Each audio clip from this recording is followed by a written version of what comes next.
खामोश मोहब्बत, दिल छू लेने वाली कहानी। आयशा दिल्ली के एक मध्यवर्गीय परिवार की लड़की थी जो बीएड कर रही थी। अब वो फाइनल ईयर में थी। वह रोज 683 नंबर का बस पकड़कर कॉलेज जाती और वापस बस से घर लौट आती थी। आयशा को बस में खिड़की वाली सीट बेहद पसंद थी और अगर सीट मिल जाए तो पूरे रास्ते वे खिड़की से बाहर देखने में ही बिता देती थी। घर आने जाने के रास्ते में ही पड़ता था जक्कनपुर बादली स्थान का स्टॉपेज। एक रोज आयशा यूं ही खिड़की की तरफ वाली सीट पर बैठकर बाहर देख रही थी। बस बादली स्टॉपेज पर रुकी तो वहां एक ट्रैफिक पुलिस वाला नजर आया। बेहद हैंडसम था वो। कभी किसी लड़के की तरफ न देखने वाली आयशा तो उस पर से पल भर को नजरें ही नहीं हटा पाई। वो अपना काम करने में बिजी था और अचानक ही अपने साथ वाले दूसरे ट्रैफिक पुलिस वाले किसी बात पर जोर से हंस पड़ा। आयशा तो बस खोकर रह गई थी उसकी हंसी में। जितना वो हैंडसम था उससे ज्यादा तो उसकी स्माइल प्यारी थी। एक गाल में हल्का सा डिम्पल पड़ रहा था। बस स्टार्ट हुई तो उसने एक तरफ देखा। खिड़की पर मौजूद आयशा ने उसके अचानक देखने पर हड़बड़ाकर दूसरी तरफ देखना शुरू कर दिया। उस ट्रैफिक पुलिस वाले ने कुछ सेकंड में ही आयशा पर से अपनी नजर हटा ली और फिर से अपने साथी से बात करने लगा। बस भी आगे बढ़ चुकी थी तो अब वो नजर आना बंद हो चुका था, लेकिन आयशा के दिमाग से उसकी छवि नहीं उतरी थी। आज छुट्टी के वक्त भी बस से लौटते हुए जब बदली का स्टॉपेज आया तो बस में खड़ी आयशा ने फौरन बाहर देखा। उसकी नजर ट्रैफिक पुलिस वाले को तलाश कर रही थी पर वो नजर नहीं आया।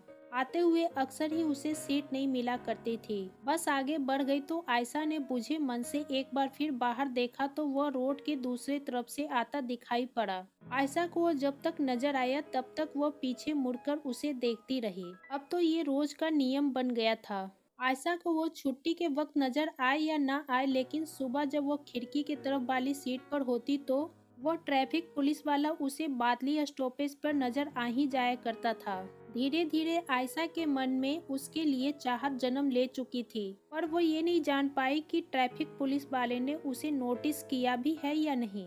हालांकि आयशा के इस तरह उसे एकटक देखते रहने पर कई बार उस पुलिस वाले की नजर भी उस पर पड़ जाया करती थी, लेकिन वह उसे फौरन अनदेखा कर देता था।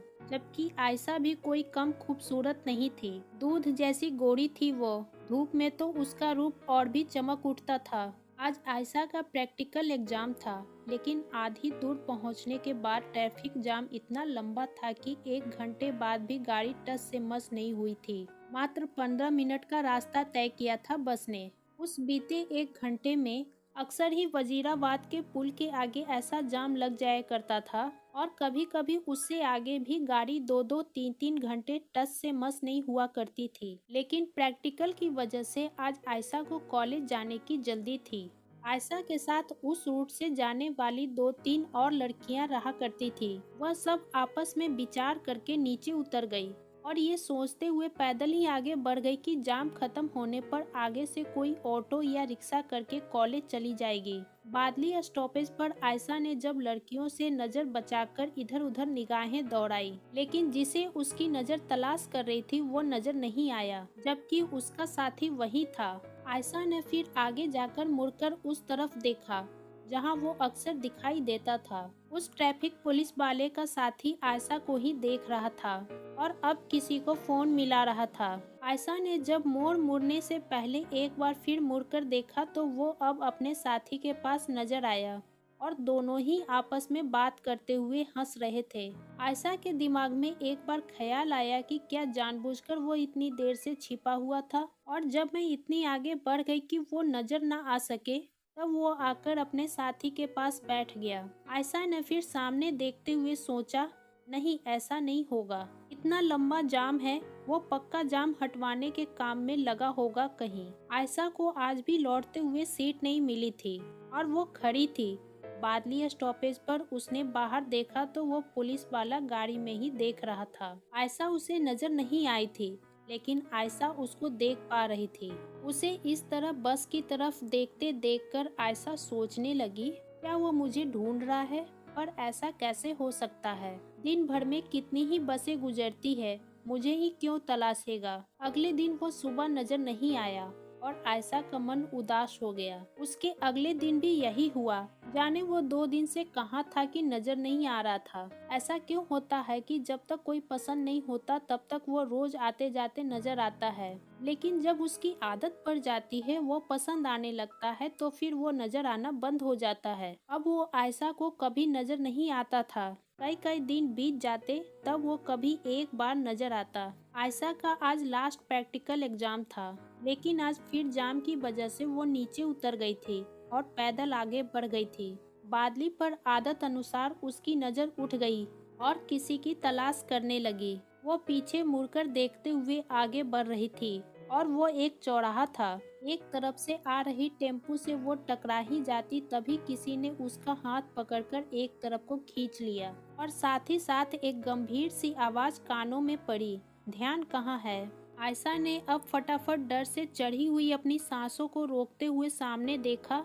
सॉरी, हड़बड़ाहट में उसके मुंह से निकला, क्योंकि सामने उसका वही ड्रेसिंग ट्रैफिक पुलिस वाला था और उसी ने आयशा की बाहें पकड़कर उसे एक तरफ को खींचा था। सॉरी, वो हैरानी से बोला, मतलब थैंक यू मुझे बचाने के लिए। आयशा ने शर्माते हुए निगाहें चुराते हुए कहा, इट्स ओके। कहते हुए वो उदासीन भाव से आगे बढ़ गया। आयशा भी अपने रास्ते चल दी। उसमें अब इतनी हिम्मत नहीं थी कि वो फिर से मुड़कर उस पुलिस वाले की तरफ देख सके। जिस दिन आयशा का लास्ट फाइनल एग्जाम था, आयशा का मन बहुत उदास था, लेकिन आते वक्त किस्मत से आज वो नजर आ गया। आज आयशा सीट पर बैठी हुई थी। वह चुपचाप उसे देखने लगी तो उस पुलिस वाले की नजर भी उस पर पड़ गई, जिसे उसने हमेशा की तरह तुरंत नजर हटा लिया। लेकिन फिर आयशा को यूं सूनी उदास आंखों से अपनी तरफ देखना याद आया, तो उसने दोबारा आयशा पर नजर डाली।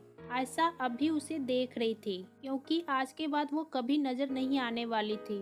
बस रुकी हुई थी क्योंकि टीटी बस में चढ़ चुके थे और टिकट चेक कर रहे थे। पुलिस वाला रुकी हुई बस और आयशा के नजर न हटाने पर जानबूझकर बस की तरफ बढ़ गया। तभी टीटी उतर गए तो बस खुल गई, लेकिन पुलिस वाला अब भी आयशा की तरफ देख रहा था और बस के निकलते निकलते आंखों से ही सवाल किया उसने। आयशा ने जब उसे खुद से सवाल करते देखा तो चौंक कर दोबारा उसकी तरफ देखा। खुल चुकी बस से उसने झांका तो उस पुलिस वाले ने मुस्कुराते हुए अपना हाथ हवा में उठा दिया, हेलो करने के अंदाज में। आयशा ने उम्मीद के विपरीत रिएक्शन देखकर घबराकर खिड़की के अंदर सिर कर लिया और बढ़ी हुई सांसों को संभालने लगी। इधर वो पुलिस वाला इस हरकत पर हंस पड़ा। इस घटना को अब 3 साल बीत चुके थे। वक्त बदल चुका था। आयशा बीएड कर चुकी थी और एक स्कूल में पढ़ाती थी। स्कूल के बाकी शिक्षक उससे बहुत प्रभावित रहते थे, लेकिन आयशा को जैसे किसी से कोई मतलब ही नहीं था। वह अपनी ही दुनिया में मगन रहती, सिर्फ काम से काम रखती, किसी से ज्यादा घुलती मिलती नहीं थी। तो घर में भी अब उसकी शादी की बात चल रही थी और वो उदासीन थी। वैसे भी उसे कोई फर्क नहीं पड़ता था। वह ऐसे परिवार से ताल्लुक रखती थी जहां बड़े बुजुर्ग ही शादी के फैसले लेते थे। ऐसे में बीच में बच्चों को बोलने की इजाजत नहीं थी। हाँ, फिर भी उसके दिल में किसी कोने में आज भी वो ट्रैफिक पुलिस वाला और उसके साथ जुड़ा वो बेनाम रिश्ता बसा हुआ था। अच्छा सा घर बार देखकर आयशा का रिश्ता कर दिया गया। लड़के वालों ने भी लड़की को पसंद कर लिया और पापा और दादाजी बहुत खुश थे, क्योंकि लड़का नेवी में ऑफिसर था। आयशा शादी करके ससुराल आ गई, लेकिन वो लड़का कमलेश सिंह ठीक नहीं था। अक्सर ही शराब पीकर घर आता और जाने कितनी ही लड़कियों से उसके रिलेशन थे। आयशा बुरी तरह टूट गई थी ये सब देखकर, लेकिन फिर भी वो अपनी तरफ से रिश्ता निभाने की पूरी कोशिश करती थी, क्योंकि लोगों के हिसाब से वो बहुत लकी थी कि उसकी शादी नेवी ऑफिसर से हुई है। लेकिन एक रोज जब उसके विवादास्पद पति ने उस पर हाथ उठाकर उसे घर से बाहर निकलने को कहा तो बिना गिड़गिड़ाए वो अपना सामान लेकर बाहर निकल गई। नौकरी वैसे भी उसने नहीं छोड़ी थी और अब इससे ज्यादा जिल्लत सहन करना उसके बस में नहीं था। उसके पिता ने उसका पूरा साथ दिया और दादाजी के ना चाहते हुए भी उन्होंने आयशा को तलाक दिलवाने में उसकी पूरी मदद की। आयशा की जिंदगी फिर से पुराने रास्ते पर लौट आई थी कि तभी उसकी माँ चल बसी और पापा ने उसे समझाते हुए फिर से एक बार शादी के लिए मनाने की कोशिश की। यही लड़कियों के जीवन की सबसे बड़ी विडंबना है कि उसके जीवन की सफलता सिर्फ शादी पर ही निर्भर करती है। माँ है नहीं तो कल को भाई भाभी कैसा व्यवहार करेंगे, ये समझाकर एक बार फिर से उसे शादी के लिए राजी कर लिया गया। पिता ने उसे समझाया कि हम भी कब तक जिएंगे, अकेली औरत की जिंदगी बहुत मुश्किल हो जाएगी, घर बस जाएगा तो हम भी सुकून से आखिरी सांस ले सकेंगे। आयशा एक बार फिर शादी के बंधन में बंधी। इस बार लड़के वालों के सामने जाने की नौबत नहीं आई, क्योंकि उन्होंने तस्वीर देखकर ही लड़की को पसंद कर लिया था। आयशा ने तो तस्वीर देखने की भी जहमत नहीं उठाई। पहली शादी के बाद ही उसका शादी से भरोसा उठ गया था। अब तो बस शादी की फॉर्मेलिटी निभाने जा रही थी, अपने अपनों की खुशी की खातिर। इस बार लड़का आईपीएस ऑफिसर था। आयशा के मन में एक सवाल उठा कि आईपीएस ऑफिसर ही क्यों, कोई ट्रैफिक पुलिस वाला क्यों नहीं, और वो ऑफिसर मुझ जैसी तलाकशुदा से शादी करने को क्यों तैयार है। हमारी खूबसूरती देखकर राजी हो गया होगा। शादी के दिन दोनों मंडप में बैठे और जब हाथों में हाथ दिया गया तो आयशा की हथेली उसके हाथों में आते ही हल्की सी कांप गई। ये छुअन कुछ अलग ही था। आयशा ने संकोच बस निगाहें नहीं उठाई, और वैसे भी लड़के का चेहरा सेहरे के पीछे छुपा हुआ था। विदा होकर जब वो गाड़ी में बैठी तो लड़का अपना सेहरा उतार चुका था। कोट पैंट पहने उस लड़के की तरफ आयशा ने जब कंखियों से देखा तो गाल पर हल्का सा डिम्पल नजर आया। वो मुस्कुरा रहा था। आयशा ने फौरन निगाहें दूसरी तरफ कर ली और सोचा, खुली आंखों से कैसे ख्वाब देख रही हूँ मैं। लड़के का नाम आदित्य था। आदित्य के घर पहुंचते ही रस्में होने लगी। फिर जब उन्हें एकांत में छोड़ा गया तो आदित्य बाथरूम में जाकर चेंज कर आया और बोला, जाइए चेंज कर लीजिए, बहुत हैवी लग रहा होगा ये सब। आयशा के कानों में वही गंभीर आवाज पड़ी जो उस रोज पड़ी थी जब उस ट्रैफिक पुलिस वाले ने कहा था कि ध्यान कहाँ है। आयशा ने आवाज सुनकर फौरन निगाहें उठाई और आदित्य के चेहरे की तरफ देखा। सामने वही ट्रैफिक पुलिस वाला था। आयशा तो उसे देखती ही रह गई। तभी आदित्य ने उसके सामने आकर हल्का सा झुककर उसकी आंखों में देखते हुए कहा, इतनी हैरान क्यों है आप। आयशा हड़बड़ा गई और निगाहें हटाते हुए बोली, नहीं हैरान नहीं, वो मैं वॉशरूम जा रही थी। आदित्य ने उसकी बाहें पकड़ ली और बोला, ज्वेलरी उतारने में हेल्प कर दूं? आयशा की तो आवाज हलक में अटक कर रह गई थी। कभी सोचा ही नहीं था वो बेनाम रिश्ता सबसे खास रिश्ते में तब्दील हो जाएगा। उसकी वो अनकही प्रेम की दास्तान एक दिन मुकम्मल होगी। आयशा ज्वेलरी उतारते देख रही थी। आदित्य का पूरा ध्यान उसकी ज्वेलरी उतारने पर था। एक बार भी उसने आयशा को अनकंफर्टेबल सिचुएशन में डालने की कोशिश नहीं की। वह अब वॉशरूम में चली गई और चेंज करके आई तो हमेशा की तरह सिंपल सी जूड़ा बनाए हुई थी। हल्के आसमानी और सफेद के कॉम्बो सूट में वो बहुत खूबसूरत लग रही थी। वह झिझकते हुए आई और बेड पर एक तरफ को बैठी तो आदित्य ने मुस्कुराते हुए उसकी बाह पकड़ ली और अपनी तरफ आने का इशारा किया। आयशा उसकी आंखों में देखकर ये जानना चाह रही थी कि उसे कुछ पता है या नहीं। आदित्य ने लास्ट रोज की तरह ही आंखों से सवाल किया तो आयशा ने नजर हटा ली। आदित्य ने अब आगे बढ़कर उसकी गोद में सिर रखकर लेटते हुए कहा, मुझे सब पता है। आयशा ने हैरानी से कहा, क्या? आदित्य ने उसकी आंखों में देखते हुए कहा, मुझे पता है कि आप मुझे देखा करती थी और सिर्फ आप ही नहीं, मैं भी आपको उसी वक्त से चाहता हूँ।